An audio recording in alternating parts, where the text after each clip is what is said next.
Hi hello welcome to our channel. కొత్త అయితే ఎవరో చూస్తున్నారో ప్లీజ్ లైక్ షేర్ సబ్స్క్రైబ్ చేయండి. And today's topic Gam Gam Ganesha. ఈ మూవీకి సంబంధించింది అయితే ట్రైలర్ అయితే రిలీజ్ అయింది.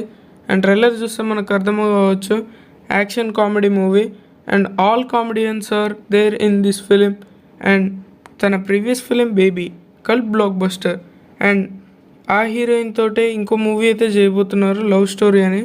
అండ్ డూ ఇట్ మూవీ అయితే నెక్స్ట్ ప్రాజెక్ట్గా అయితే ఆనంద్ దేవరకొండ అనౌన్స్ చేయబోతున్నారు. అండ్ గమ్ గమ్ గణేష గురించి అయితే టైటిల్ అయితే చాలా డిఫరెంట్గా ఉంది. అండ్ ఈ మూవీతోటి పోటీగా బజే వాయువేగం వస్తుంది అండ్ గ్యాంగ్స్ ఆఫ్ గోదావరి వస్తుంది. అండ్ రేపే ఈ 3 మూవీస్ అయితే రిలీజ్ కాబోతున్నాయి. And 96% are not subscribe, please subscribe చేయండి. And gangs of Godavari review మా ఛానల్లో ఉంది. అండ్ బజే వాయువేగం కూడా. అండ్ ఆల్సో టీజర్ కూడా చాలా ఇంట్రెస్ట్ తోటే రిలీజ్ అయింది. అండ్ రేపైతే రిలీజ్ కాబోతుంది ఈ మూవీ అయితే. Thank you for watching this video. Please like share subscribe చేయండి. Thank you. అండ్ ఈ movie heroine Pragathi garu. Thank you.